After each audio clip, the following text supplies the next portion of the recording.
Pada pagi hari ini sebagai narasumber adalah Bapak Adi Indradi Wasdi dari Universitas Masum. Beliau akan mendiskusikan bersama kita terkait dengan dinamika, komitmen, dan job satisfaction. Dan sebagai moderator adalah Ibu Yoma Hatima dari Fiksi Serak.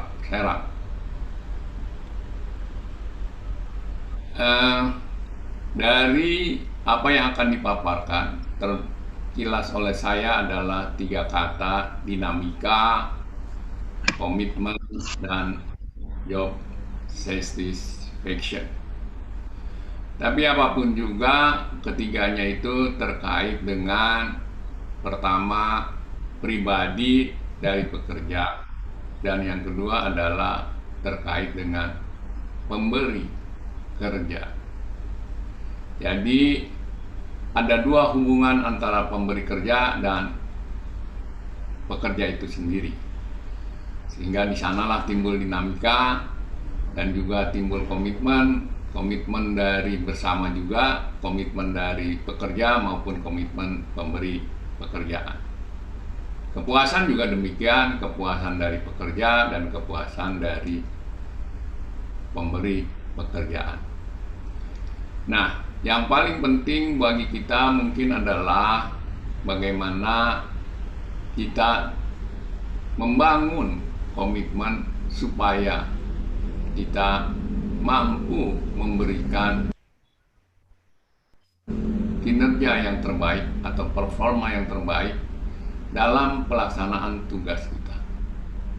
Itu bagi pribadi pekerja. Dan bagi pemberi pekerja, tentu juga harus mempunyai komitmen yang memadai.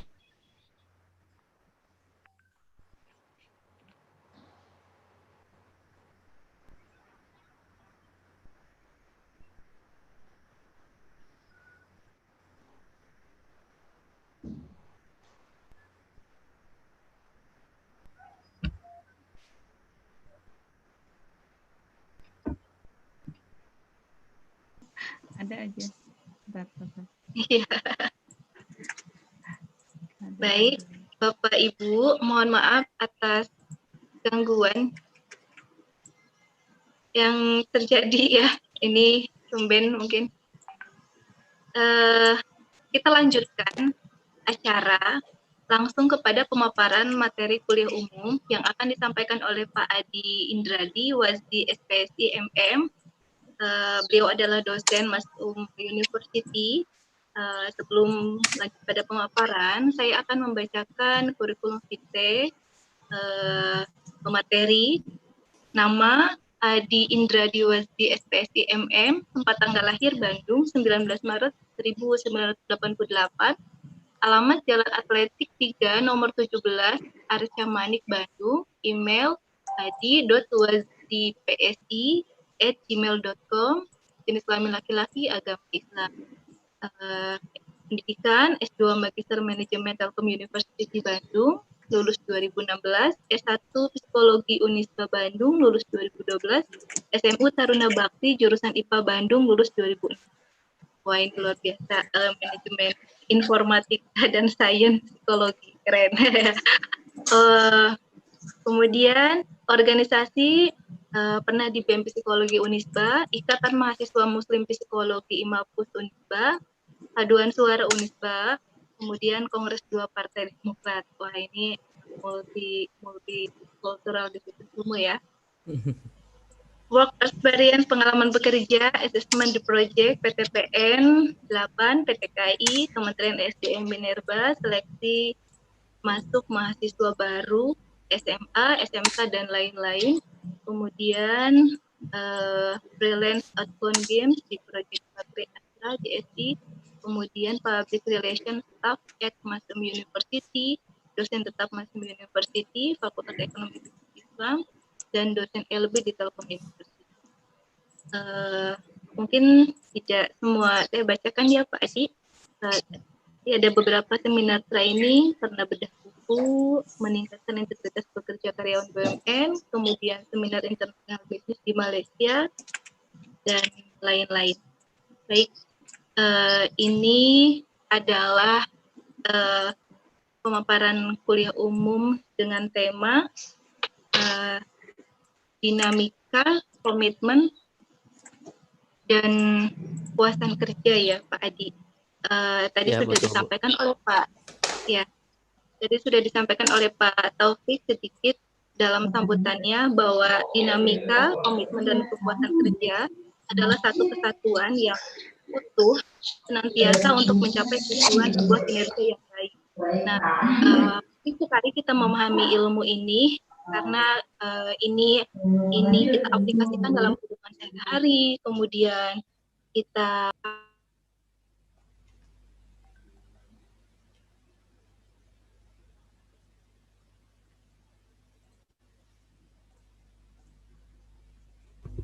Suaranya Ibu Yoma ke mute ya.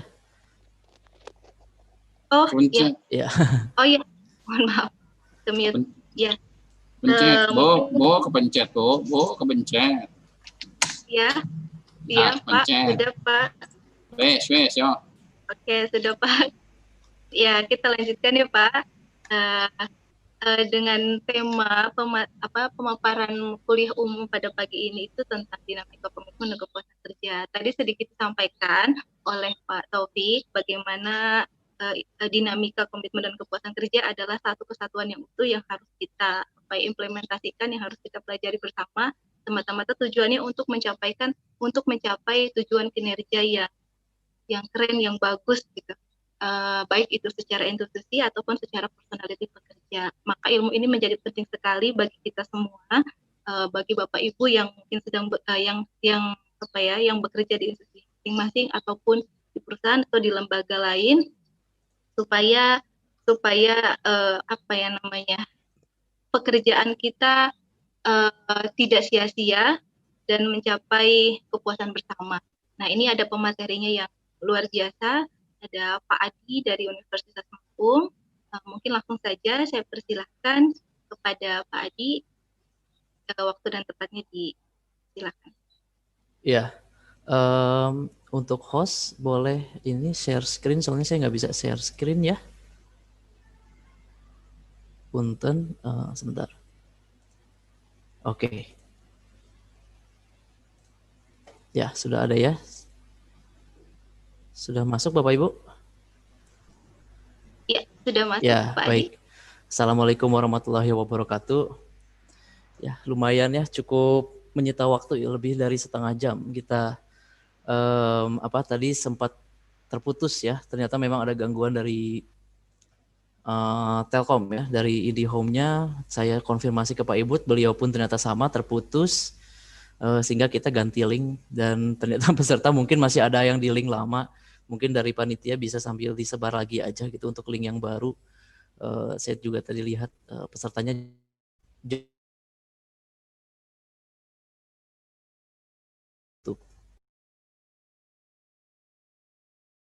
pemandangannya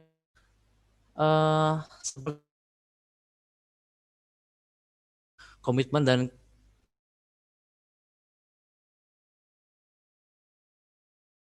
ini adalah sesuatu yang sangat penting harus dimiliki, yang diketahui oleh perusahaan khususnya di divisi human resource atau HRD seperti itu, bahwa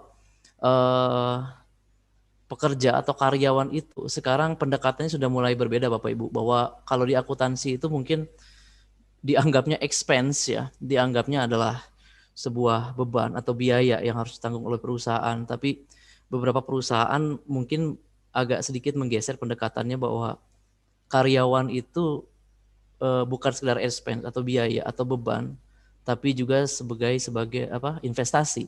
Apalagi untuk beberapa tipikal karyawan yang memang punya potensi yang diperlukan oleh perusahaan untuk mencapai tujuannya seperti itu. Nah, seperti yang sudah saya kira, ternyata memang di sini jauh lebih banyak pengajar ya, dosen dibandingkan mahasiswa. Jadi mungkin di sini saya sharing saja mungkin ya, Bapak Ibu di sini yang pernah atau sekarang adalah apa namanya, berada di divisi HR gitu, SDM, kita saling sharing aja mungkin gitu ya. Mungkin Bapak Ibu ada pengalaman lain mengenai bagaimana apa namanya, bagaimana dinamika kepuasan dan komitmen dan lain sebagainya. Nanti kita sharing apa, kita sama-sama share lah seperti itu ya. Baik, jadi memang human resource atau HR ini penting ya untuk kesuksesan bisnis. Jadi memang HR ini bukan hanya tentang perekrutan karyawan. Oh ya, sebelumnya tadi sudah dijelaskan bahwa sekarang saya sudah menjadi staff PR atau public relation atau humas, sehingga memang saya sudah kurang lebih dari 6 tahun ya. Jadi sebelum S2 pun pas saya S2 itu saya sudah tidak turun langsung atau tidak terlibat langsung ke dunia HR. Terakhir saya terlibat di dunia HR itu di 2013-14 lah, kurang lebih seperti itu. Sehingga mungkin Bapak Ibu di sini bisa sharing fenomena yang terjadi sekarang seperti apa, recent issue-nya sekarang seperti apa, alat ukurnya sekarang yang dipakai seperti apa. Karena memang manusia itu unik ya, berubah, belum lagi change management-nya. Teknologi berubah, bagaimana mendapatkan SDM yang terbaik untuk perusahaan tersebut gitu. Jadi ini bukan persoalan perekrutan karyawan atau memproses pembayaran gaji karyawan, tapi memang menjadi hal penting mengembangkan bisnis, strategi bisnis, menangani kegiatan yang dipusatkan pada karyawan gitu. Jadi mungkin Bapak Ibu pernah merasakan bagaimana rasanya ditinggal karyawan yang memang punya punya potensi yang luar biasa seperti itu gitu ya. Jadi mungkin kita sama-sama akan diskusi di sini. Baik. Nah, ini tadi sudah dibacakan ya. Oh ya Bapak Ibu, mungkin setelah melihat CV saya di sini bahwa memang saya ini adalah dosen yang tidak linear ya Bapak Ibu. Tidak linear antara S1 dan S2-nya, di mana saya S1-nya psikologi dan S2-nya magister manajemen gitu ya. Jadi mungkin saya memiliki dua warna di sini untuk perihal jenjang pendidikan. Tapi kita akan sama-sama diskusi mengenai dinamika komitmen dan kepuasan kerja ini. Baik, dinamika komitmen dan job satisfaction. Yang pertama adalah komitmen. Setelah saya share di status WA saya, juga ada yang komen, mahasiswa sebetulnya yang komen ya. Mereka mungkin belum dapat mata kuliahnya atau bagaimana, atau memang ya mungkin lagi masaknya gitu ya. Mereka pikir ini adalah komitmen mengenai suatu hubungan gitu. Jadi memang karena mereka tahu saya S1-nya basicnya psikologi, mereka pikir adalah sebuah komitmen konteksnya pernikahan. Tapi pas saya kasih tahu, lihat lagi job satisfaction gitu. Jadi nggak nyambung antara pernikahan dan job satisfaction. Oh gitu, kata iya komitmen. Jadi itu namanya komitmen juga. Jadi bukan komitmen pernikahan, tapi ini komitmen bagaimana seseorang komit terhadap pekerjaannya, tugas-tugas atau kewajibannya. Oke. Nah, sebentar Bapak Ibu. Baik. Ini dari, saya menggunakan buku ini ya, buku e-book dari, sebentar. Lenji, Jeffrey, dan Conte. Jadi ini judul bukunya, ini bagus sekali ya. Memang saya dapat ini dari teman rekan di Telkom University. Karena saya mengajar LB juga di Teknik Industri di Telkom University, Psikologi Industri ya, mata kuliahnya. Ini bukunya adalah, mungkin Bapak Ibu bisa sambil lihat di internet. Judul bukunya adalah Work in the 21st Century gitu. Bagaimana seorang bekerja di era atau di abad 21 gitu ya. Jadi ini saya ngambil banyak dari buku ini dan mix juga dari teori-teori lain.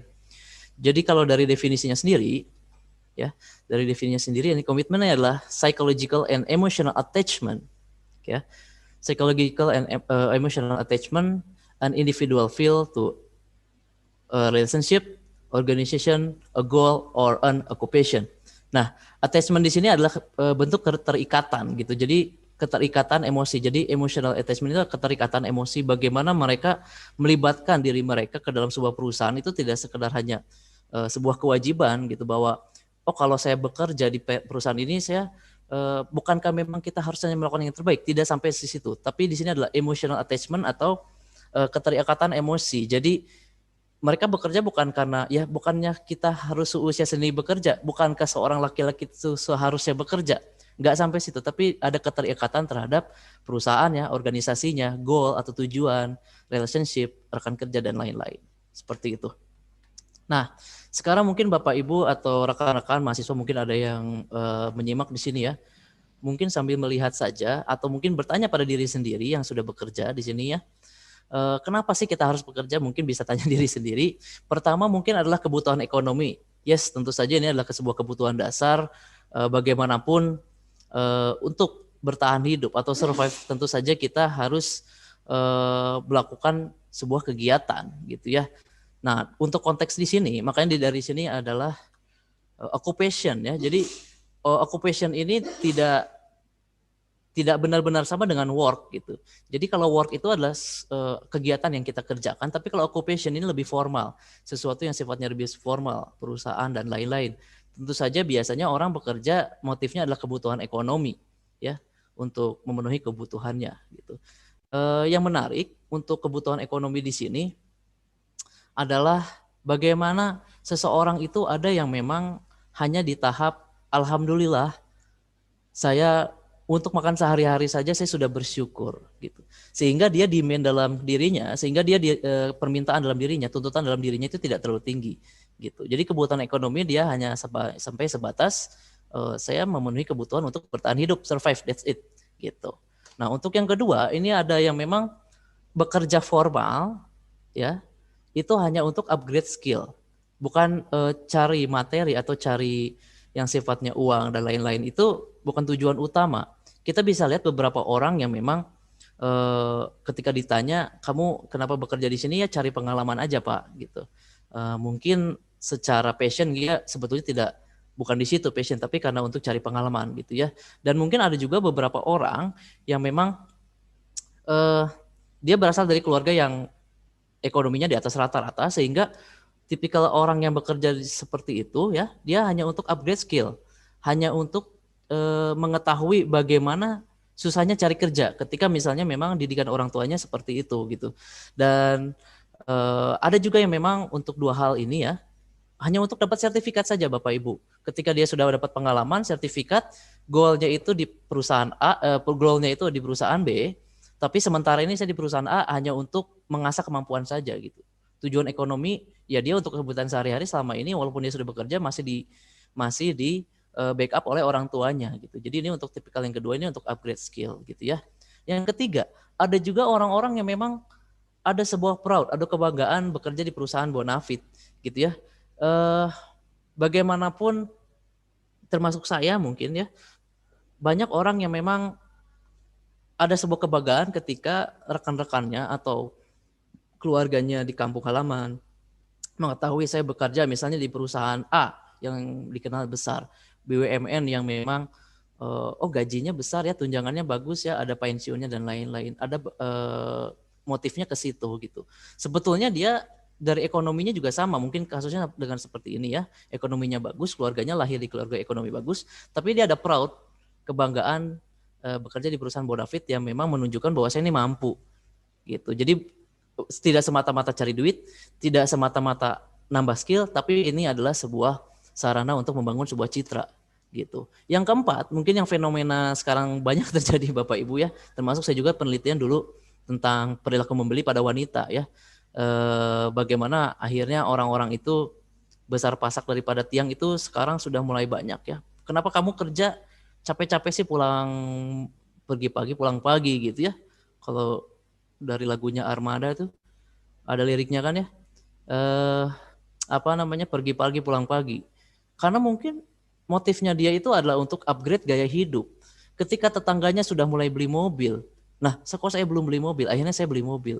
Gimana caranya saya bekerja di perusahaan A dengan kerja keras yang luar biasa seperti itu. Terus HP baru, nah ini handphone juga, saya sering ngomong ke mahasiswa yang handphonenya bagus ya.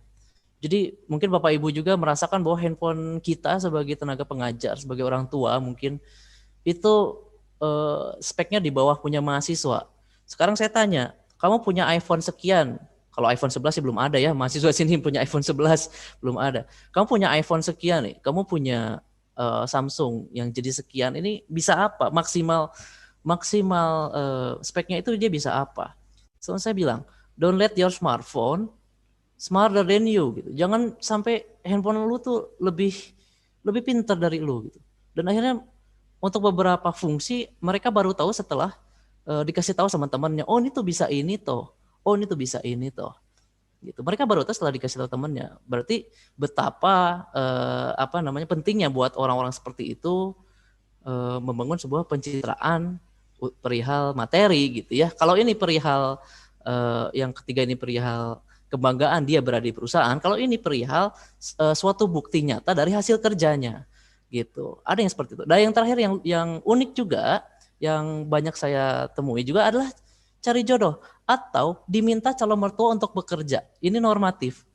Bapak Ibu mungkin di sini ada juga yang mengalami laki-laki terutama ya dia sudah punya penghasilan tapi dia nggak kerja kantor gitu. Apakah jual online atau memang dia punya skill tertentu yang memang dinilai profesional oleh lembaga tertentu, tapi karena image kerja kantor itu bagus untuk calon mertua sehingga dia akhirnya kerja kantor. Nah, dan tipikal orang seperti itu kemungkinannya ketika misalnya dia sebelum kerja kantor dia sudah sukses nih. Jadi kerja kantor ini biasanya hanya untuk goal untuk menikahi si calon pasangannya gitu. Jadi ketika sudah goal itu tercapai ya dia resign lagi aja. Toh mertua saya sudah mendapatkan bukti bahwa saya sudah bisa ngasih penghasilan tanpa harus kerja kantor. Seperti itu ya. Nah, silakan Bapak Ibu bertanya pada diri sendiri, saya berada di posisi yang mana? Gitu ya. Baik. Nah, ini teori juga ya dari buku yang sama menurut Meyer Allen ini tahun 1997. Jadi komitmen itu based on any one of three element. Yang pertama affective commitment. Kita bisa lihat di sini ada kata-kata afektif ya, need for affection. Kalau dulu tuh anak psikologi itu kalau galau tuh istilahnya di kita tuh, aduh saya lagi need for affection, saya lagi tinggi nih gitu. Kebutuhan akan kehangatan, kebutuhan akan kasih sayang gitu, melibatkan sebuah perasaan, melibatkan sebuah emosional. Namanya affective commitment. Jadi kan memang kalau di psikologi itu bercandanya tuh kadang-kadang masukin teori dicocok logikan gitu ya. Jadi bahkan dulu waktu zaman saya kuliah itu bikin kaos dan tulisannya butuh afeksi gitu dan hanya untuk orang-orang psikologi saja yang paham gitu. Oh, butuh afeksi berarti jomblo nih gitu dan lain-lain seperti itu ya. Mungkin itu sharing saja pada zaman saya kuliah gitu. Ini adalah an emotional attachment to an organization. Jadi tadi saya bilang ada feel atau keterikatan emosional dengan sebuah organisasi, ini melibatkan perasaan. Kalau yang kedua, ini lebih melibatkan rasio atau melibatkan kognitif atau pikiran tanpa melibatkan perasaan. Continuance commitment, kita lihat artinya ini adalah an element representing the perceived cost of leaving the organization. Bagaimana seseorang itu akhirnya komitmen bertahan di organisasi karena dia mempertimbangkan cost di sini bukan biaya tapi adalah resiko untuk meninggalkan perusahaan. Orang tuh banyak berpikir ketika saya misalnya keluar dari sini, resign dari sini, resikonya besar atau tidak? Ketika keluar dari sini, resign dari sini, memang saya sudah punya bargaining power yang bagus atau tidak gitu ya. Ini continuance. Jadi orang-orang yang komitmen yang nomor 2 ini bukan karena dia menikmati di perusahaan, tapi kalau saya keluar dari sini saya mau kerja apa? Saya mau ngapain lagi di luaran? Gitu. Yang ketiga, normatif. Tadi saya bilang kita diceritain tentang calon mertua si orang tuanya pihak perempuan pengen calon menantunya kerja kerja kantor yang normatif gitu. Sehingga ini pun sama, artinya adalah element representing an obligation to remain the organization. Jadi bagaimana akhirnya dia berpikir bekerja itu ya memang harusnya bekerja kan, kalau laki-laki itu bukannya harusnya bekerja gitu. Jadi dia tidak melibatkan emosi, tidak melibatkan keterikatan, kehangatan atau senang kerja di situ, tidak. Terus dia juga sebetulnya punya bargaining di luaran juga. Ketika saya resign juga sebetulnya saya masih bisa survive, tapi nomor 3 ini sifatnya normatif. Akhirnya dia bekerja itu ya karena ya normatif. Kadang-kadang untuk konteks yang cukup parah, ada orang-orang yang cukup naif ditanya kenapa kamu bekerja sih, jawabannya itu normatif, kan laki-laki bukannya harus bekerja ya gitu. Jadi itu yang nomor 3. Sehingga some people stay with organization because beberapa orang akhirnya bertahan di perusahaan karena they want to. Karena mereka memang mau gitu. Ini urusannya attachment ya. I love my job. Oke. Yang kedua, because they need to. Mereka butuh, hire me. I will work for food. Sehingga akhirnya kembali ke kebutuhan dasar. Kalau gue nggak kerja, gue nggak makan. Gitu ya. Dan yang ketiga, because they feel they ought to. Ya karena memang seharusnya seperti itu ya. Gimana bukannya harusnya seperti itu. Gitu. Normatif. Nah, ini ketiga elemen ini akan membentuk sebuah warna dari perilaku karyawan di sebuah perusahaan ya. Kelihatan beda ya. Ini memang I love my job, I love my team. Orang-orangnya asik. Walaupun gajinya nggak besar tapi orang-orangnya asik. Yang kedua, ya mau nggak mau dia harus bertahan hidup. Dan yang ketiga ya memang normatif, bukan kita harus bekerja gitu ya. Mungkin Bapak Ibu mudah-mudahan paham apa yang saya paparkan dan ketika mudah-mudahan mahasiswa yang ikut juga paham ya. Maaf. Next. Nah, ini ada job embeddedness. Ini ini adalah sebuah komitmen gabungan yang melibatkan rekan kerja, tim, organisasi dan karir. Gitu. Jadi bagaimana seseorang itu akhirnya berkomitmen karena dia punya rasa tanggung jawab yang besar yang harus dia kontribusikan kepada timnya. Seperti itu. Gitu ya. Maka mau nggak mau memang harus pembagian job desk itu harus adil. Ya, harus harus dirasakan sama rata gitu. Atau kalaupun memang tidak sama rata harus equal atau setara. Ketika misalnya di tim itu ada yang sangat rajin ya akhirnya dia yang dapat reward lebih besar seperti itu ya.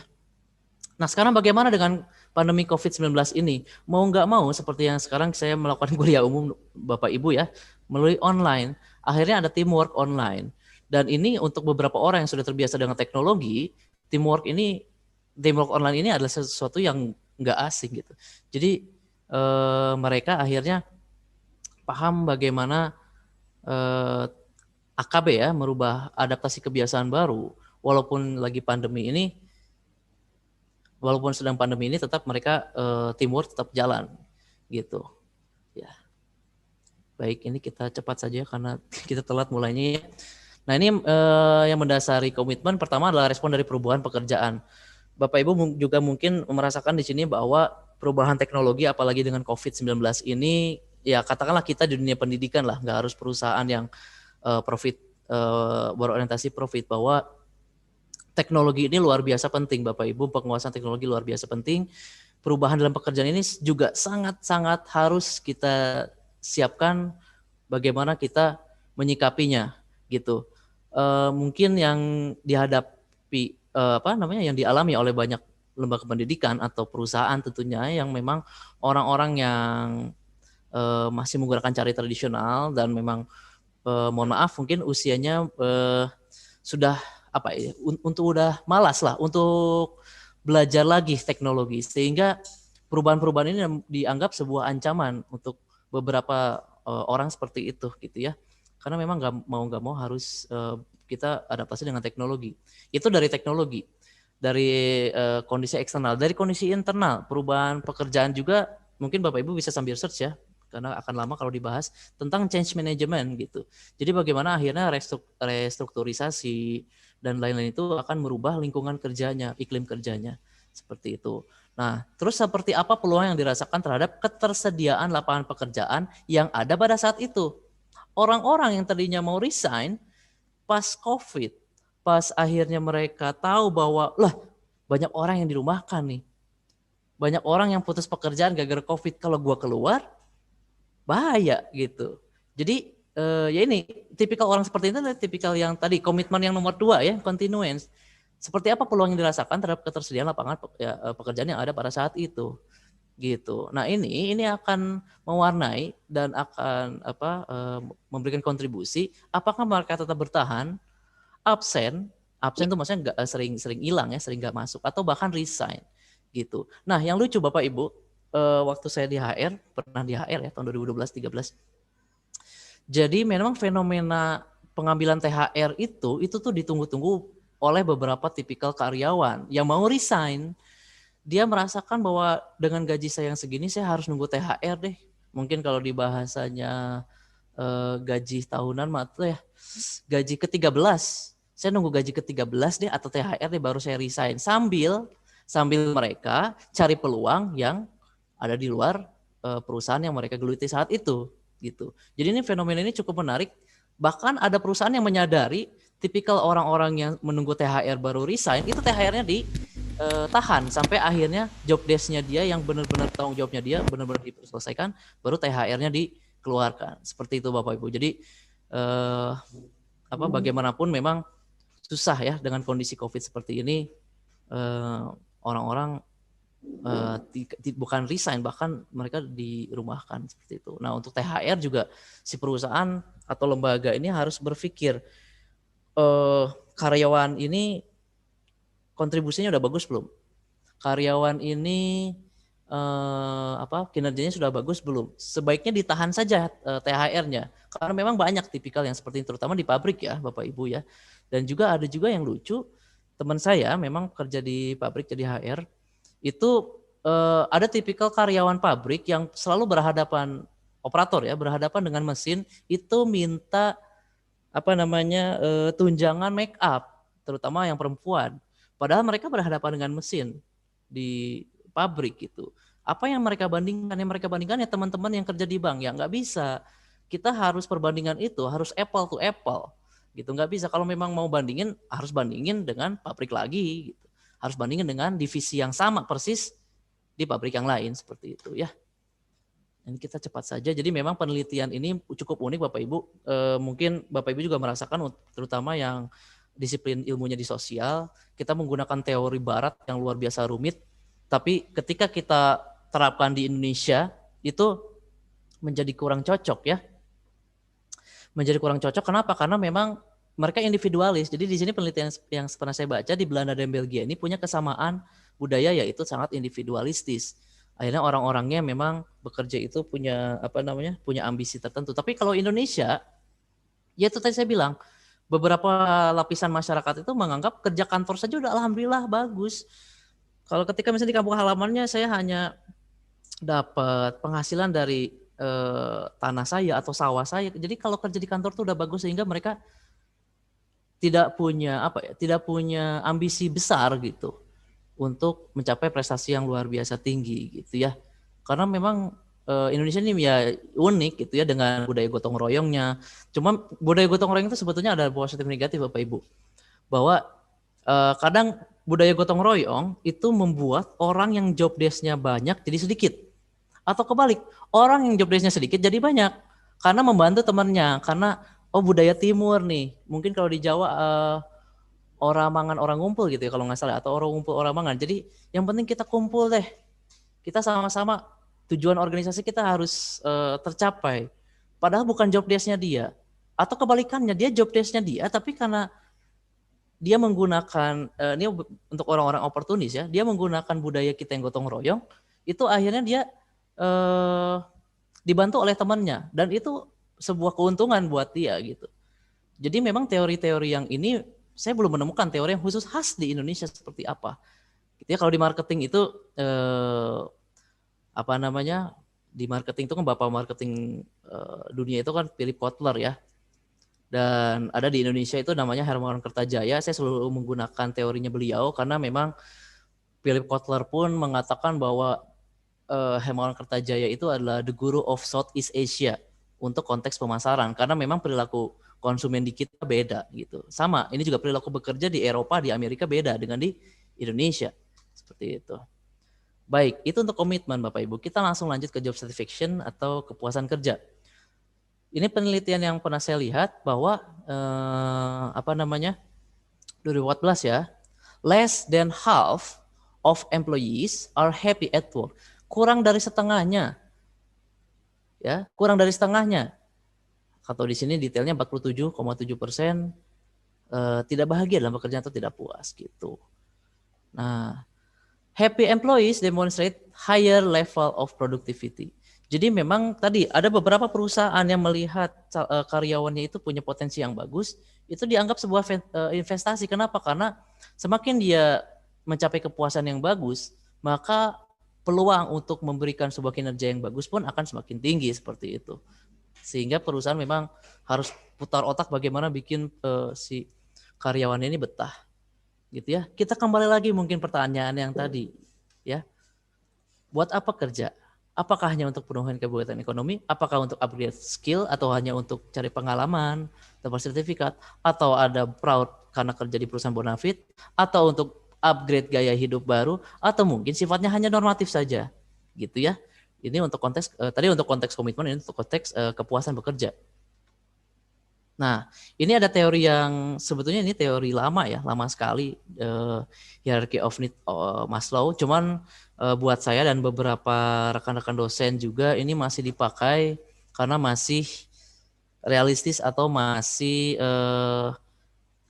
masih valid ketika kita gunakan di zaman sekarang seperti itu ya. Baik. Nah, kita lihat kebutuhan paling dasar ini adalah kebutuhan sifatnya fisik, Bapak Ibu. Tentu saja yang pertama adalah bernafas ya, breathing. Banyak orang yang akhirnya sekarang pandemi ini pakai masker segala macam gitu kan. Lalu kebutuhan makan, kalau nggak makan kita pasti akan mati. Water atau misalnya kebutuhan akan makan, minum, terus perhubungan, tidur. Homeostasis ini istilah kedokteran yang artinya keseimbangan cairan tubuh ya, dan buang air ya. Nah, banyak orang yang masuk rumah sakit keluarin banyak duit hanya untuk dia sehat gitu, hanya untuk kebutuhan dasarnya atau psikologikalnya, fisiologikalnya sehat gitu. Nah, ketika ini sudah terpenuhi, setiap hari saya sudah bisa makan, setiap hari saya sudah cukup sehat, setiap hari saya sudah bisa bernafas dengan baik, setiap hari saya tidak kurang tidur. Akan ada kebutuhan lain di atasnya adalah safety atau keamanan. Di sini safety-nya adalah off ya, security of body. Tubuh kita, bagaimana kita, apakah kita berada di lingkungan yang aman atau tidak, banyak begal atau tidak, kita hidup di negara konflik perang atau tidak, gitu ya. Safety of body itu maksudnya seperti itu. Lalu safety of employment, bagaimana kita seorang karyawan ini sudah safety belum ya? Apakah saya seorang karyawan outsource itu biasanya dia tidak merasa safety, Bapak Ibu, karena dia tidak tahu kapan dia diperpanjang seperti itu. Of resource atau sumber daya, di sini ketersediaan cadangan pangan di negaranya seperti apa. Morality, family, health, and property. Property juga di sini dianggap sebagai kebutuhan kedua karena seseorang yang tidak memiliki rumah gitu ya, tidak memiliki investasi yang sifatnya hunian itu menjadi sebuah kebutuhan dasar yang nomor 2 gitu. Makanya of property gitu. Yang ketiga ada love or belonging. Ada friendship, family, and sexual intimacy. Mungkin di sini kita bisa membedakan antara kebutuhan fisik di sini dan di sini. Di sini adalah melibatkan perasaan. Kalau di sini melibatkan fisik, Bapak Ibu. Bahkan ada yang mengatakan ekstrimnya itu kalau orang sampai lapar berhari-hari nggak makan, orang tuh bisa jadi kanibal. Katanya seperti itu ya. Sebetulnya masuk akal juga kalau memang kita menggunakan pendekatan ini. Gitu. Nah, di sini ada friendship, family, and sexual intimacy. Jadi, bagaimana sebuah kebutuhan dasar itu adalah kehangatan yang dirasakan oleh seseorang dari friendship-nya, teman-temannya, rekan kerjanya, family, kehangatan dari keluarga, dan kehangatan dari orang yang memang hidup bersama, seperti itu, pasangannya, seperti itu. Kalau 3 ini sudah terpenuhi, lalu naik lagi ke self-esteem atau harga diri, ya. Orang-orang akan mengembangkan confidence-nya, percaya dirinya, achievement-nya atau prestasi kerjanya, pencapaiannya. Lalu dia udah mulai bisa bagaimana menghargai orang lain dan dihargai oleh orang lain gitu ya. Nah, kalau misalnya ini sudah terpenuhi ya, kita akan berada di aktualisasi diri, morality, creativity, problem solving. Terus dia udah nggak terlalu mikirin apa yang ingin dia capai, dia udah benar-benar menikmati hidup gitu. Mungkin Bapak Ibu bisa bertemu atau mungkin Bapak Ibu juga merasakan sendiri bahwa banyak juga orang-orang yang kerja di perusahaan besar dengan gaji besar, akhirnya dia pindah profesi, let's say jadi tenaga pengajar seperti kita, guru yang mungkin secara penghasilan tidak sebesar perusahaan sebelumnya, tapi memang dia menikmati itu, aktualisasi diri dia tuh. Psikologinya begitu, jadi bukan masalah besar kecilnya gaji, tapi Ya. menikmatinya gitu. Iya betul betul betul. Ada yang seperti itu ya. Jadi ada beberapa orang dengan usia tertentu sudah tidak mikirin gaji. Tapi kalau untuk yang muda mungkin dia masih ngajar ke situ gitu ya. Ada juga yang memang aktualisasi diri itu dia timbul setelah dia waktu zaman mudanya itu, mungkin kalau saya boleh mengatakan, mohon maaf, waktu zaman mudanya itu ekonominya sulit. Ketika dia sudah mapan, dia akhirnya lari ke hobi yang zaman dulu dia nggak bisa dapatkan gitu. Dia sudah aktualisasi diri. Mungkin ketika hobinya bernyanyi, ya akhirnya dia akan banyak mainin hobinya. Ketika hobinya motor otomotif, dia akan lari ke motor otomotif. Jadi dia udah nggak mikirin lagi pencitraan di sana sini. Dia udah tinggal aktualisasi diri gitu ya. Banyak juga guru-guru yang memang motivasinya aktualisasi diri gitu. Ya, lalu kita lanjutin jam berapa ini ya? Baik, kita cepat saja ya. Nah ini menurut Morse ini ada 4 hal. Yang pertama adalah berhubungan dengan pekerjaan itu sendiri, kepuasan pekerja. Ada yang berhubungan dengan identifikasi terhadap perusahaannya. Tadi saya bilang tentang sebuah kebanggaan kerja di perusahaan besar. Ketiga ada berhubungan dengan imbalan finansial tentu saja. Ini adalah sebuah kebutuhan dasar. Dan yang keempat adalah sebuah kebanggaan terhadap hasil kerja kelompok. Jadi ada orang-orang yang memang dia puas walaupun gaji saya kecil, tapi dia seneng gitu. Orang-orangnya asik. Ini mungkin kalau ada bahasa anak mudanya, ini gue banget nih. I'm proud of my team gitu. Sehingga bekerja pun tidak terasa. Karena memang dia menikmati orang-orangnya asik. Terus kan jadi gini Bapak Ibu, mungkin kalau saya membedakan beberapa tipikal teman itu, ada yang teman asik buat main, ada yang teman asik buat kerja. Nah syukur-syukur ada teman yang asik buat main sekaligus kerja. Seperti itu ya. Nah ini kita cepat saja. Nah ini secara teori katanya prestasi ini turut menyumbang timbulnya kepuasan kerja yang tinggi. Pertanyaannya, apakah kepuasan yang tinggi selamanya akan menimbulkan prestasi yang tinggi? Ini tidak selalu ya. Mungkin di sini dari gambar saya bisa simulasikan kepuasan yang tinggi apakah benar akan menimbulkan prestasi yang tinggi. Ini sebetulnya sangat dinamis ya. Ketika misalnya orang-orang yang sudah bergaji besar nambah naik gaji, itu tidak selamanya kinerjanya menjadi bagus karena memang toh kepuasan saya itu tujuannya cari duit. Kepuasan saya itu tujuannya adalah menimbun kekayaan sebesar-besarnya gitu. Toh saya kerja nggak bagus juga gaji saya tetap besar seperti itu ya. Terus bagaimana reward punishment atau penghargaan dan punishment di perusahaan tersebut gitu ya. Jadi kalau memang ternyata reward punishment-nya tidak tegas, tidak ketat, mungkin tipikal yang seperti ini tuh banyak gitu. Dengan dia sudah puas tapi kinerjanya sebenarnya masih biasa-biasa aja gitu ya. Jadi orang juga kadang ada yang tipikal orang bersahaja nih. Dia sudah puas dengan apa yang dia capai karena memang dia tidak punya goal muluk-muluk gitu. Tapi prestasi kerjanya sebetulnya dibilang jelek tidak juga, tapi prestasi kerjanya tidak meningkat terlalu signifikan.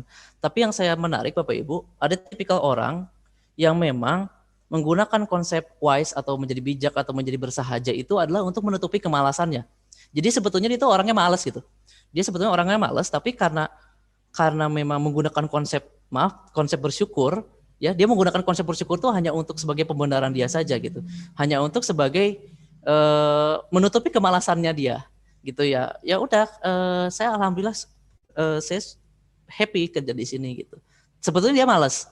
Tapi ada juga yang memang dia kerjanya ya sudah melakukan yang terbaik, tapi walaupun gaji nggak naik-naik juga dia tetap happy. Ada yang seperti itu gitu ya. Nah, ini juga sama teori jadul ya, cuman masih cukup relevan zaman sekarang. Dari McClellan ini ada need for achievement, prestasi gitu ya, ada need for power atau kekuasaan, dan ada need for affiliation. Ini memang yang cukup menarik juga kalau buat saya, ini dua hal yang ini Bapak Ibu. Need for power dan need for affiliation. Kalau achievement kita kebayang lah, orang-orang itu puas itu ketika misalnya dia mencapai prestasi yang tinggi gitu ya.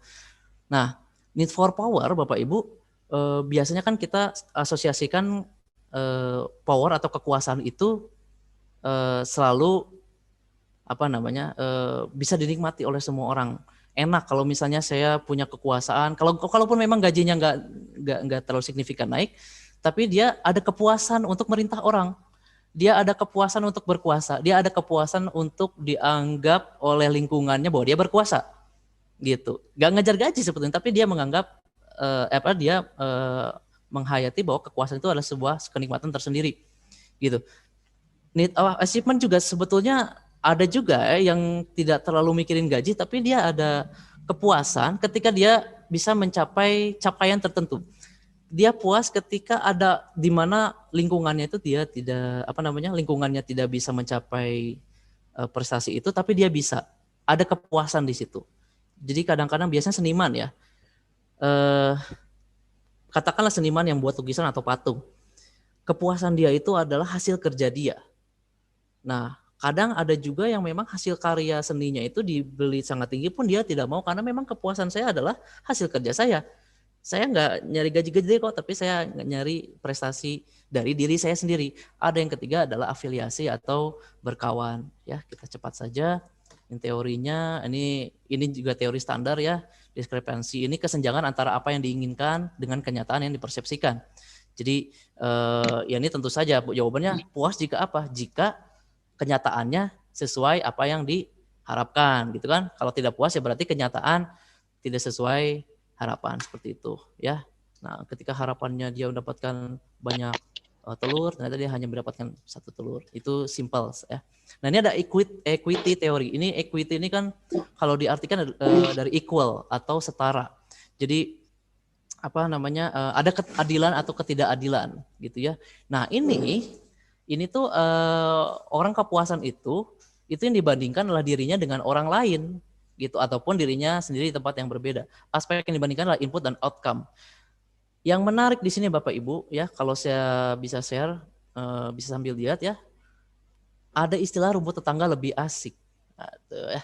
Jadi sebetulnya dia tadinya puas-puas aja berada di pekerjaan seperti itu, tapi ya karena equal. Jadi teman saya, misalnya rekan kerja saya yang setara dengan saya, misalnya gitu ya, usianya nggak jauh beda, pendidikan kita tidak jauh beda, kinerja juga saya lihat tidak tahu jauh beda, dan kita mendapatkan gaji yang sama, apresiasi yang sama, tadinya puas gitu. Tapi ketika misalnya salah satu di antara kita yang dibandingkan itu, dia lebih mendapatkan sesuatu yang lebih, akhirnya menjadi tidak puas. Jadi yang dibandingkan adalah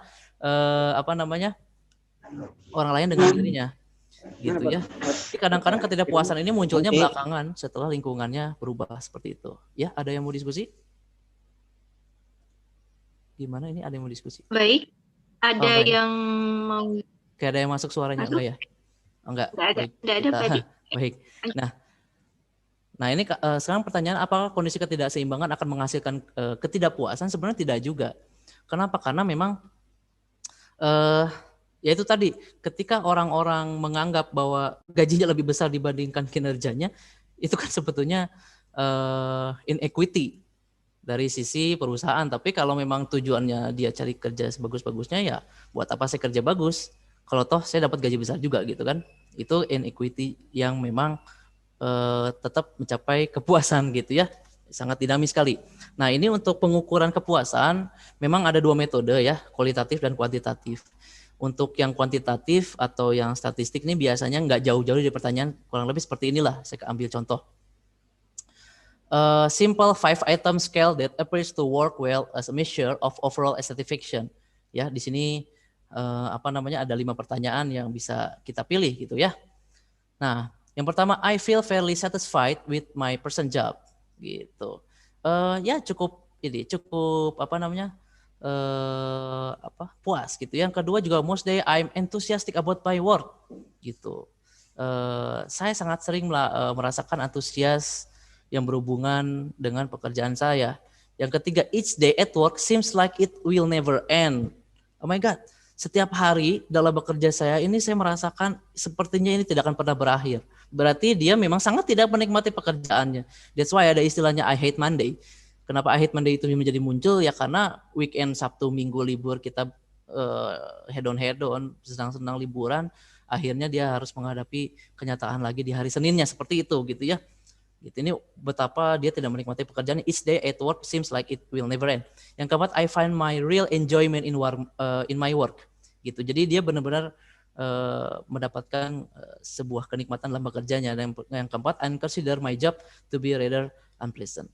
Nah, yang jadi masalah Bapak Ibu, seperti statistik di dunia sosial pada umumnya ya, Jadi memang agak susah. Saya lebih suka memang kualitatif itu berat ya. Memang kualitatif itu repot, tapi hasilnya tuh lebih memuaskan gitu ya. Ini juga nih ada sampel. Ini cuma jawabannya yes, no, atau tanda tanya gitu ya. Apalagi kalau misalnya kita menggunakan alat ukurnya yang ada nilai tengah, misalnya netral atau tidak tahu, itu orang yang malas jawab tuh biasanya menjawab netral atau tidak tahu gitu. Sehingga jawabannya tidak tergali dengan baik. Gitu ya. Nah, di sini kita lihat ada work on work on present job atau yang saat ini present ya. Ini yang pertama ada mengasihkan, fascinating atau enjoy gitu ya. Yang ketiga ada nyaman. Dan yang keempat belum lihat hasilnya gitu ya. Ada present pay, ada bagaimana dia dibayar, terus ada opportunities for promotion atau bagaimana jenjang karirnya, promosi, kesempatan untuk dipromosikan, ada supervisinya, apakah si supervisor kita itu selalu ada di dekat kita atau tidak, coworkers ini adalah rekan kerja, terus job in general ini secara umum nyaman atau lebih buruk dibanding yang lain dan lain-lain. Seperti itu untuk statistik. Yang jadi masalah, ini saya hanya contoh saja ya. Misalnya 59% kurang puas misalnya seperti itu hasil dari statistiknya. Yang jadi masalah memang dalam pengukuran di statistik ini ya metodenya ini biasanya responnya tidak menjawab dengan benar. Ya tadi saya bilang kalau memang alat ukur, gimana caranya supaya alat ukur kita tuh nggak ada nilai tengah gitu Bapak Ibu.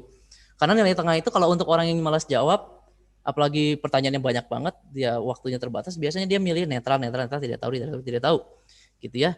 Tidak memberikan jawaban yang benar. Respon kurang memahami pertanyaan, bisa juga. Dulu waktu di psikologi itu memang agak dilema ya Bapak Ibu, kita mau menggunakan bahasa Indonesia yang baik dan benar, tapi ketika respondennya secara secara jenjang pendidikan tidak tinggi, dia akan bingung memahami bahasa Indonesia yang baik dan benar, gitu.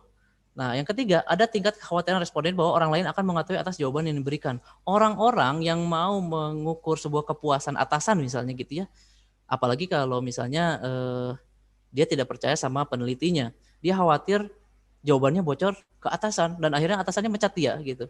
Jadi ada kekhawatiran di situ sehingga jawabannya tidak subjektif gitu ya. Nah, di sini karena kepuasan kerja adalah fenomena yang subjektif dan individual sebetulnya. Nah, ini jadi masalah sekarang. Orang akhirnya dengan COVID-19 ini, kita bisa mengenal dengan WFH, work from home, ini akan memicu stres, ya. Dan stres akan memicu ketidakpuasan kerja, gitu. Dimana apalagi untuk seorang wanita ya, untuk seorang wanita yang bekerja itu dia harus multiple role atau peran ganda sebagai pekerja, gitu ya, sebagai ibu kalau punya anak dan sebagai istri kalau sudah menikah. Gitu. Bagaimana akhirnya bekerja di rumah itu malah dirasa tidak menyenangkan karena ribet. Kalau di Sundanya tuh riwe gitu, udah ngurusin kerjaan, anaknya rewel, terus suaminya diminta dibikinin minum dan segala macam, itu sangat ribet sekali. Cuman sebetulnya stres itu sebetulnya baik Bapak Ibu, gitu ya. Stres dibutuhkan untuk berkembang, gitu. Ada yang namanya eustress, ada yang namanya distress. Kalau distress itu memang sesuatu stres yang bisa mengancam kita, bisa membuat kita tidak nyaman. Tapi kalau stres ini adalah stres yang dibutuhkan untuk berkembang. Makanya ada istilahnya keluarlah dari zona nyaman. Gitu. Ketika kita keluar zona nyaman, biasanya kita ada stimulus baru, sehingga kita cukup stres untuk menghadapinya. Tapi stres ini akhirnya bisa membuat kita berkembang tergantung bagaimana kita merespon stres tersebut, gitu ya. Nah, untuk COVID-19 ini biasanya kita di Masum University karena memang ada jurusan BK, Bapak Ibu, dosen-dosen di sini ya, rekan-rekan dosen di jurusan BK atau bimbingan konseling ini melakukan konseling online gratis khusus orang-orang yang mengalami stres di masa pandemi. Nah, adapun teknik yang digunakan itu biasanya itu mereka campur ya, istilahnya itu kalau saya bertanya ke mereka itu adalah istilahnya konseling elektik. Jadi sebetulnya mereka percaya bahwa si klien lah yang paling mengetahui masalah si dirinya sendiri gitu dibandingkan si konselor itu sendiri gitu ya. Nah, maka dari itu empati dibutuhkan Bapak Ibu, bagaimana kita bisa merasakan apa yang dirasakan orang lain. Nah, kadang-kadang orang itu suka terbalik antara empati dan simpati gitu ya. Bisa dilihat dari sini bahwa empati ini adalah kemampuan kita memahami dan merasakan emosi orang lain. Kalau simpati, perasaan iba dan sayang terhadap kondisi seseorang. Misalnya ada yang meninggal, turut berduka cita, itu hanya sebagai simpati. Tapi kalau empati itu kita benar-benar merasakan apa yang dirasakan orang lain dan kita memahami apa yang dirasakan gitu. Jadi kalau bisa dibilang simpati ini mungkin lebih normatif. Misalnya wali kota, gubernur menyampaikan simpatinya kepada ini. Tapi kalau empati itu benar-benar melibatkan perasaan, gitunya. Nah ini data yang kemarin saya dapat ini dirumahkan dengan gaji hanya 40-50%, terus lebih dari 1,3 juta pekerja dari sektor formal dirumahkan, dan 43.000 perusahaan sementara terkena PHK mencapai 241 ribuan, dan lain-lain bisa dibaca di sini ya Bapak Ibu. Nah, memang banyak teknik untuk menggali secara kualitatif walaupun memang susah ya, karena yang namanya orang di konseling itu kan biasanya tidak mau aib atau boroknya itu diketahui orang-orang lain. That's why kita harus melakukan small talk atau basa-basi dulu lah. Perkenalkan bla bla bla bla. Jadi jangan sampai kita terlalu to the point bertanya apa yang dia rasakan, apa yang dia hadapi. Dan yang kedua, ini kadang-kadang orang yang suka salah. Listen, not hear. Nah, listen ini adalah menyimak. Kalau hear itu hanya mendengar. Jadi kalau hear itu kita hanya kepada level panca indera kita, terutama indera pendengaran. Tapi kalau listen itu kita menyimak, mengetahui sehingga kita tahu apa permasalahannya. Makanya kan kadang orang suka bete kalau kelihatan, kamu dengar nggak sih gitu kan? Dengar mah dengar tapi nggak nyimak gitu. Oke. Dan yang ketiga juga ini cukup bahaya adalah jangan terlalu mudah menjudge, karena setiap orang itu punya alasan tersendiri kenapa dia melakukan sesuatu. Setiap orang itu punya masalah dalam hidupnya masing-masing. Jadi jangan terlalu mudah menjudge gitu ya. Apakah dia baru mengalami hal-hal yang memang tidak mengenakan, keluarganya divorce, atau dia mau nggak mau harus membiayai banyak pihak dan lain-lain gitu. Dan yang keempat, jangan menggunakan pertanyaan berlapis secara bertubi-tubi. Misalnya bertanya, Bapak Ibu selama COVID ini gaji dipotong nggak? Nyaman nggak kalau dengan kondisi sekarang? Terus anak-anak gimana? Kebayar nggak sekolah segala macam? Jangan kasih pertanyaan berlapis karena orang biasanya stres gitu.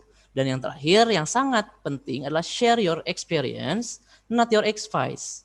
Jadi berikan pengalaman kita, karena gini, banyak orang yang tidak mau merasa digurui gitu ya Bapak Ibu ya, mungkin orang lebih suka sharing gitu, share your experience dibandingkan dikasih nasihat seperti itu ya, digurui. Mereka tidak nyaman dengan digurui. Jadi share pengalaman kita dibandingkan kita memberikan sebuah advice gitu. Mungkin seperti itu aja Bapak Ibu. Terima kasih. Kurang lebihnya mohon maaf. Kepada moderator saya kembalikan mungkin jika ada diskusi, mangga. Iya. Baik.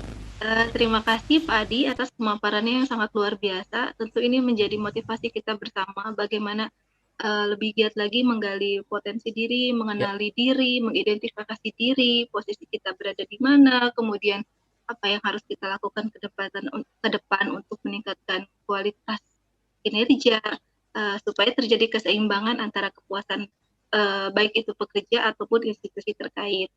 Tadi saya sambil menyimak, alhamdulillah sambil mengidentifikasi diri di mana letak saya berada, karena tadi beberapa disampaikan tipe-tipe tentang komitmen ya dalam pekerjaan. Ada banyak tipe, kemudian itu bisa kita identifikasi. Nah, baik Bapak Ibu semua, mungkin barangkali ada pertanyaan yang ingin disampaikan kepada Pak Adi, monggo dipersilahkan. Pak Ada, kita lanjutkan ke diskusi.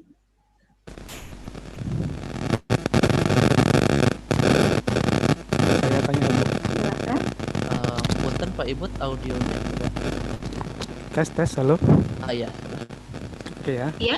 Ya, terima kasih Pak Adi dan Bu Yoma. Sebuah topik yang sangat menarik Pak ya, yang banyak melingkupi kita semua ya, baik sebagai pekerja maupun sebagai perusahaan begitu. Ini saya lihat saking menariknya, kayaknya yang ikut malah kebanyakan para dosen dan pimpinan perguruan tinggi nih. Aduh, Hati ini. berat, Pak.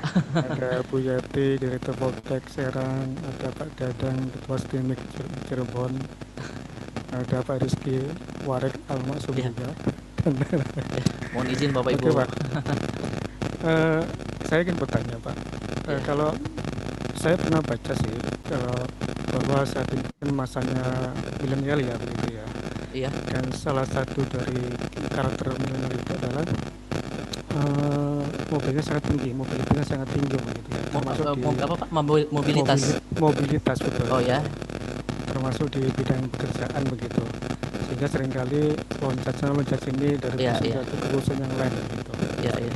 Nah, padahal sebuah perusahaan itu inginnya adalah membangun SDM-nya dengan baik sehingga mereka punya sumber daya yang berkompeten, kemudian bisa Betul. establish di perusahaannya begitu. Nah, ini Ya. kira-kira bagaimana ini trik dari perusahaan atau mungkin dari sekolah barangkali ya, Ya. supaya teman-teman yang milenial itu bisa apa ya, tahan lama di sebuah perusahaan sehingga dia bisa berkontribusi dengan maksimal terhadap kemampuan yang dimilikinya.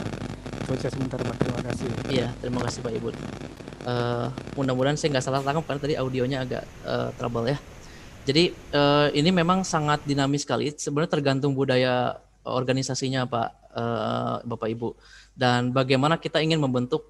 Pertanyaan pertama adalah ini kita lembaga yang profit, emang berorientasi profit atau tidak gitu. Jadi kalau memang berorientasi profit, tentu saja nanti si psikotesnya itu akan mengarah ke situ. Tapi kalau tidak berorientasi profit, yang diukur adalah altruism atau apa namanya ya, altruism itu keinginan untuk membantu, seperti itu. Yang pertanyaan pertama adalah itu dulu. Kalau memang ternyata ya katakanlah sekarang pertanyaannya mengarah kepada yang profitable atau perusahaan yang memang berorientasi profit.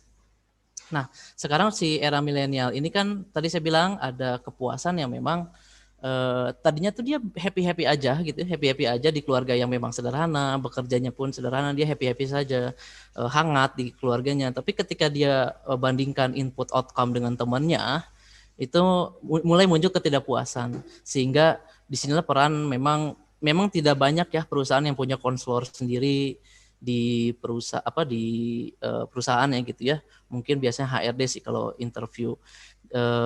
Biasanya tuh ditanya tuh goalnya. Makanya memang saya tidak terlalu mendalami statistik untuk pengukuran kepuasan karena jawabannya itu normatif biasanya. Tapi kalau sudah klien percaya sama kita, klien itu sudah sudah trust, benar-benar trust, dia akan benar-benar keluar apa yang dia rasakan gitu.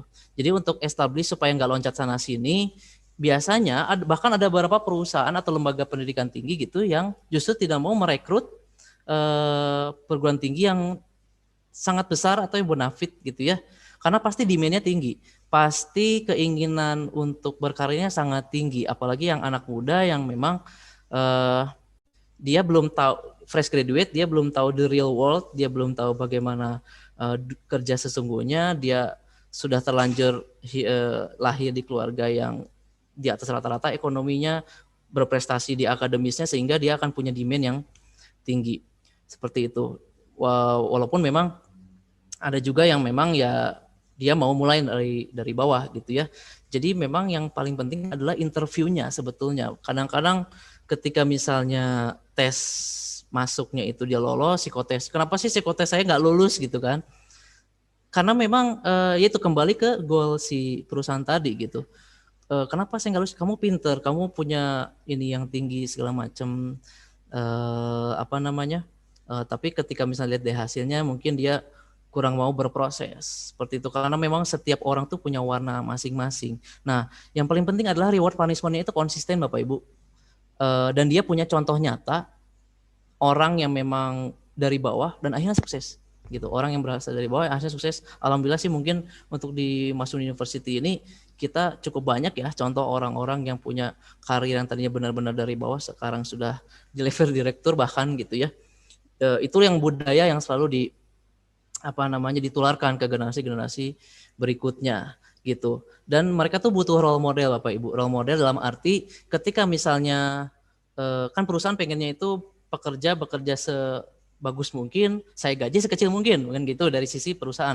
Kalau dari si karyawan, saya bekerja sedikit mungkin supaya mendapatkan gaji sebesar mungkin. Seperti itu kan, kita harus cari titik temu nih. Makanya tanya tadi, tipikalnya tuh kamu mau ngapain? Kamu tuh di sini tuh mau apa?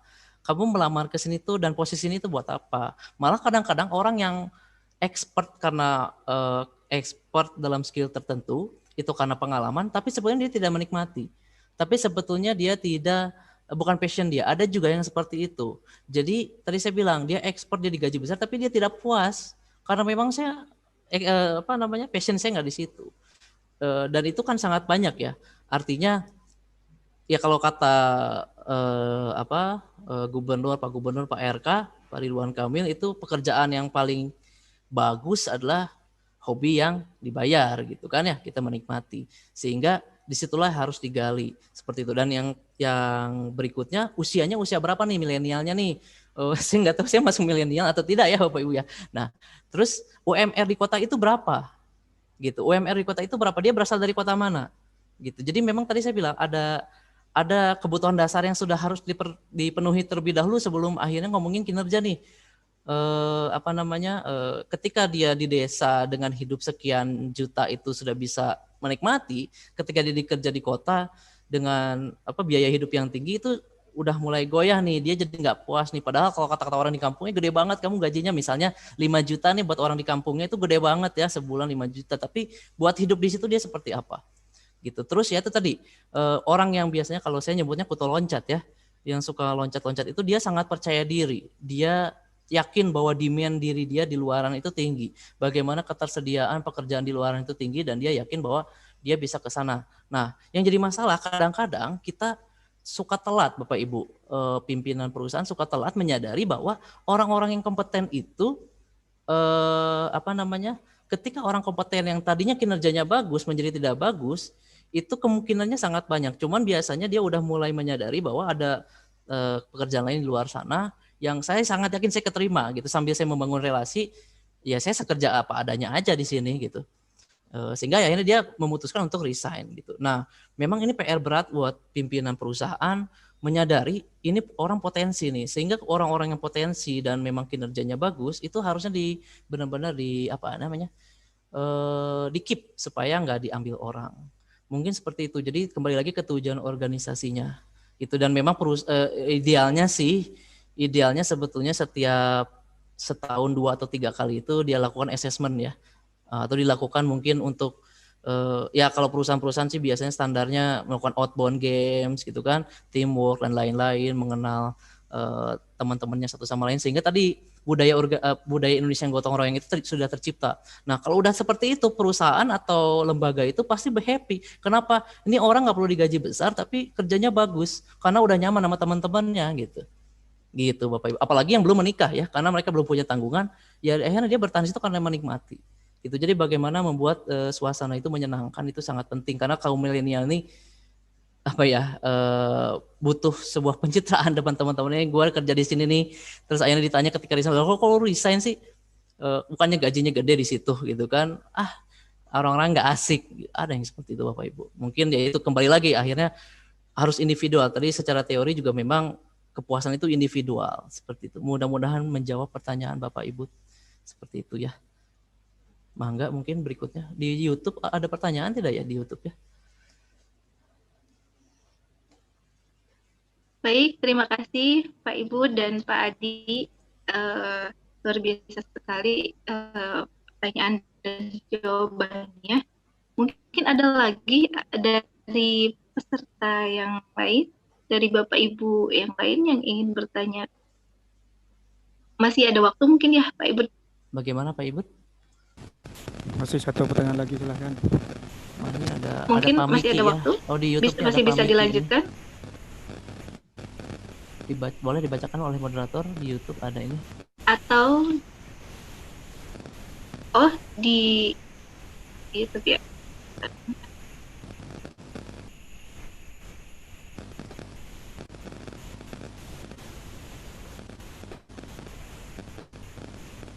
Ya, baik.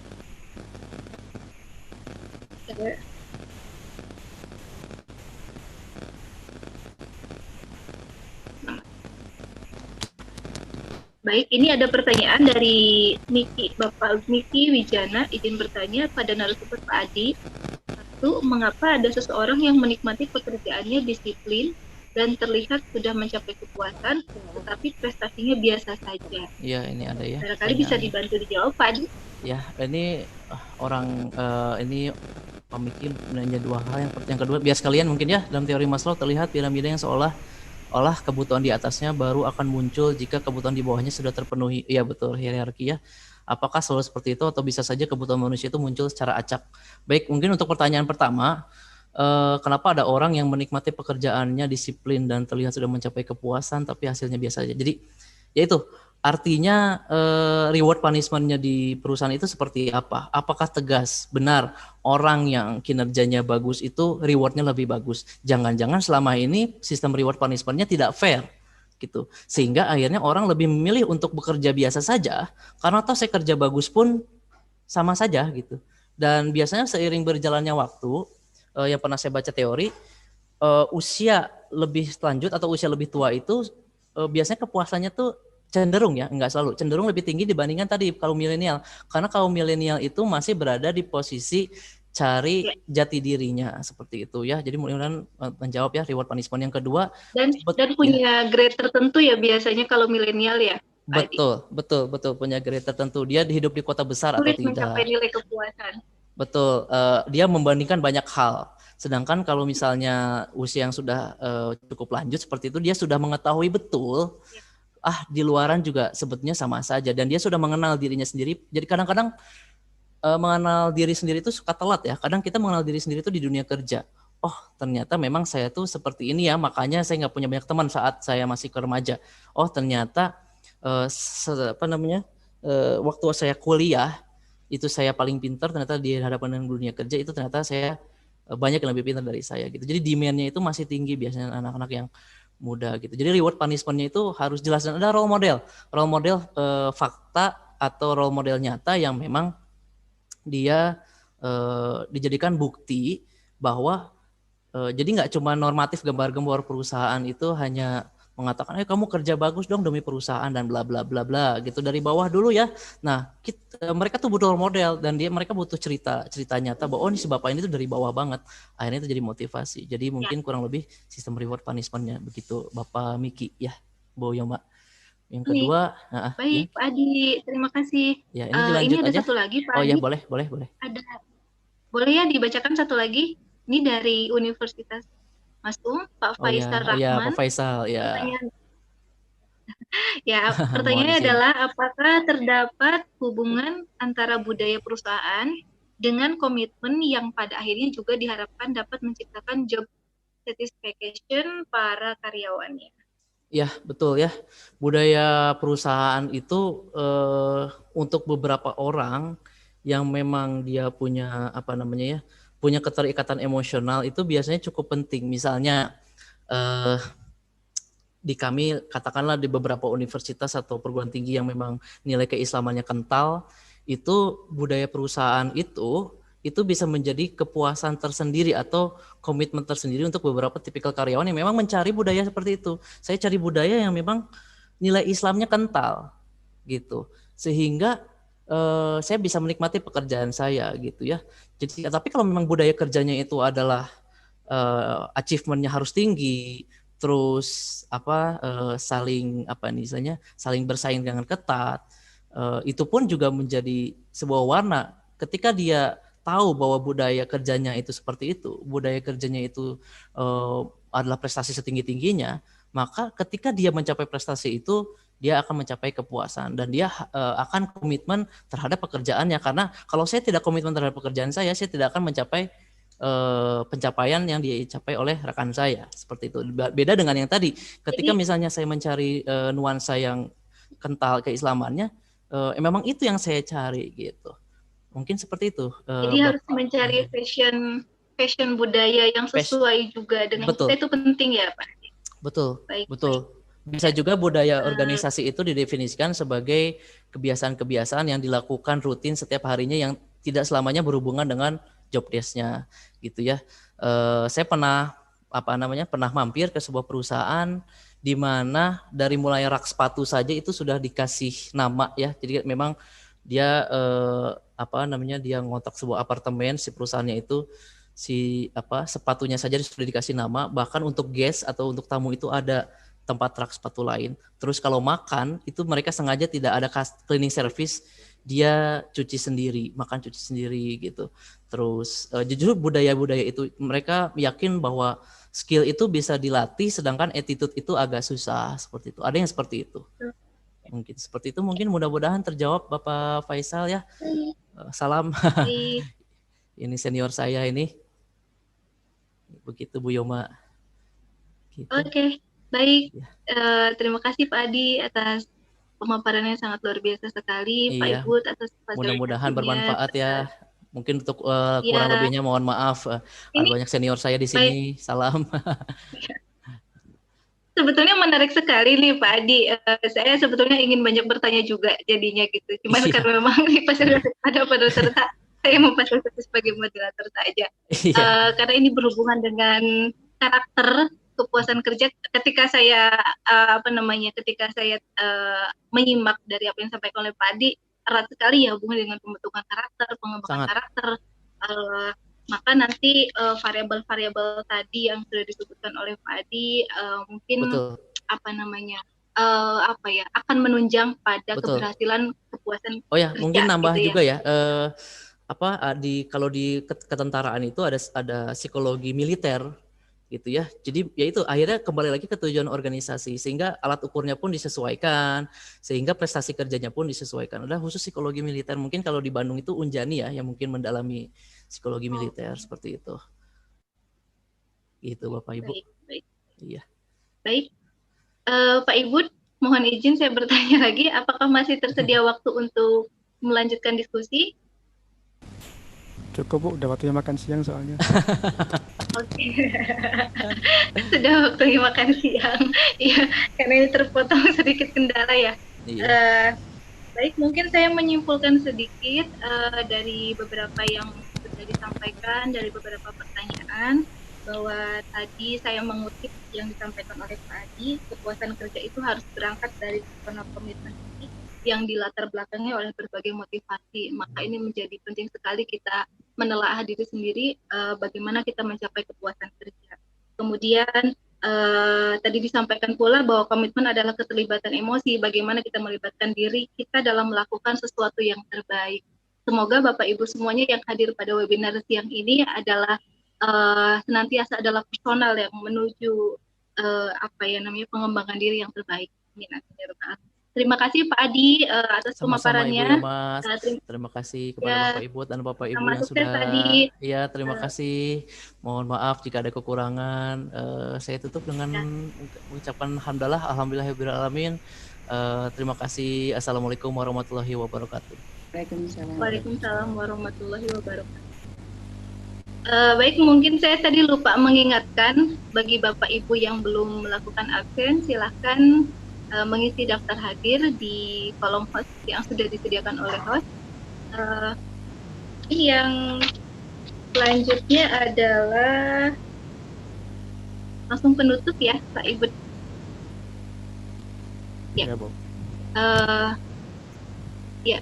Sekali lagi saya ucapkan terima kasih kepada Ibu Bapak semuanya. Semoga ini menjadi webinar yang terus berkelanjutan dan bermanfaat. Amin. Saya tutup webinar hari ini dengan mengucapkan alhamdulillahirobbilalamin. Wassalamualaikum warahmatullahi wabarakatuh. Waalaikumsalam warahmatullahi wabarakatuh. Terima kasih Ibu Yoma dan Pak Adi Indra atas materi yang sangat menarik ini. Baik Bapak Ibu, terima kasih atas kebersamaannya dari pagi hingga siang hari ini. Mohon maaf tadi ada trouble teknis, mudah-mudahan tidak mengurangi kekhusyukan kita untuk menyimak acara ini. Baik, sebelum kita tutup kita foto bersama ya. Tolong dibuka videonya supaya kita bisa kelihatan semua, bisa ditangkap oleh kamera dan diabadikan. Mangga Bu Nisa, Bu Yeti ada dibuka, Pak Angga, Pak Faisal, Pak Bambang, Pak Dadang, Pak Saiful Anwar, Pak Iqbal, Bu Ida Rafida, Pak Muhammad Fahmi, Pak Yudhistira, Pak Januri apa kabar? Ya, Bu Tuti bantu untuk men-screenshot ya. Ya. Oke, diabadikan dulu 1, 2, 3. Ya, pakai jempolnya Bu. Ya, Jempolnya. Bu Tuti lagi ya. Makasih. Yep, terima kasih. Ya. Oke Pak Bu, terima kasih atas kebersamaannya. Mohon maaf apabila ada kekurangannya. Assalamualaikum warahmatullahi wabarakatuh. Waalaikumsalam warahmatullahi wabarakatuh.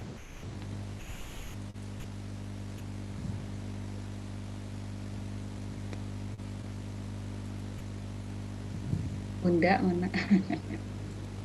Undanya udah hilang, udah tutup aja ya. Oh ini ada Unda, Ada silakan Unda. admin Unda. Oh iya. Mangga Unda lagunya diputer lagi.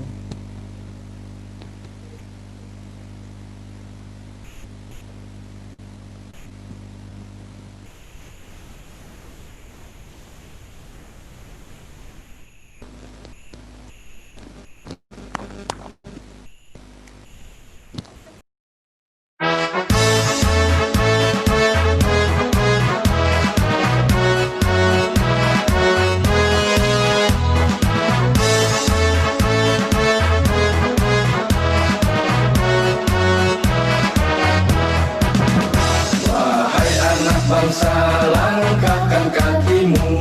Ayo anak bangsa, angkatlah dagumu. Tatap jauh ke depan, raihlah citamu, raihlah asamu. Tatap jauh ke depan, raihlah citamu, raihlah asamu.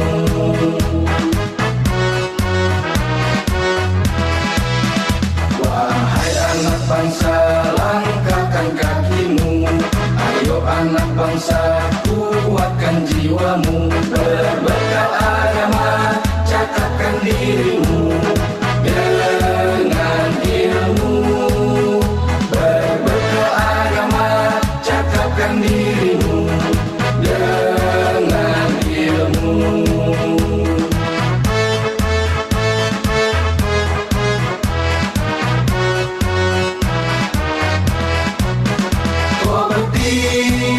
Indonesia, jayalah untuk meraih cita.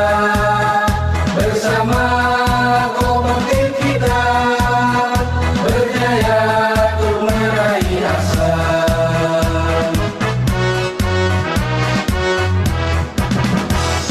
Mari bersorak, kooperatif jaya. Mari bersorak, kita jaya bersama. Dengan teknika kuasai dunia, Indonesia butuh kita. Jilakan merah putih di mana-mana, harumkan namanya.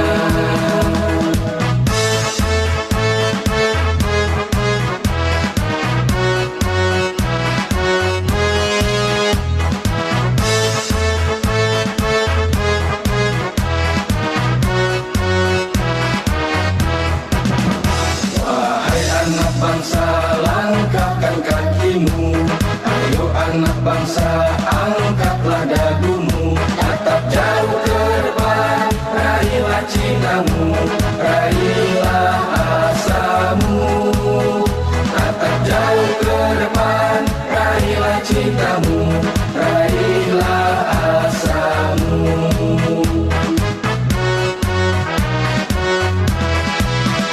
Wahai anak bangsa, langkahkan kakimu. Ayo anak bangsa, kuatkan jiwamu. Berbekal